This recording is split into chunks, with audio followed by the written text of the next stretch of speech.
Pobrusko na nga si Kyle sa loob ng kanilang gubat. Pinapahirapan talaga yung itaas pero dito sa gitna may nagaganap din. Sasama na si Cortez. River manipulation nagamit na rin ni Haji dito at maiipit din yung mga miyembro dito ng Team League Philippines sa may flex. Dito may nagamit na dito ni Telly Super Marco. Ay nakakuha na rin doon sa itaas sa mga kaya si Carl ay nakabawi din naman. Habang sasama na si Super Makmak. Siya yung inaabot na talaga si Patos dito. Makakataka si Kyle pero sasama na si Carl. Sanford with a kill. Kaya si Super Marco ay makikipagsabayan din. Parang hindi nakatakaya. Lumapit pa ito si Carl. Kasama ni Telly. Si Haji ngayon ang kanilang ang buhay nitong Lord na ito. Knock up mula sa Lord. Pero sinasamantala na ni Haji ang kanyang pagkakataon na bitbit. Oh my God! At si Cortez nagwagi doon sa Lord. Hinahamol nila dito si Super Marco pero si Sanji mabubuhay pa rin mabibigyan. At si Teddy pumasok na nagamit din Purify as well. Makaka-BMA out. Si Kai ngayon yung naghahabol. Si Ogun. Ni Teddy dito hinahawakan.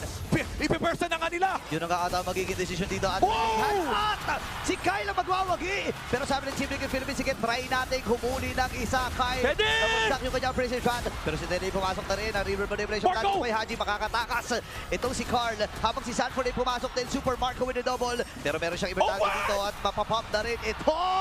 Ogun with a kill. Yung tamang tao pa ang namatay. Dalawa na lang. Oh my God! Si Super Marco. Yeah, gusto-gusto ata nila to pero si JP ang napupuruhan. Napapababa ng unti-unti yung kanyang buhay. River manipulation ay bibitawan na kagad.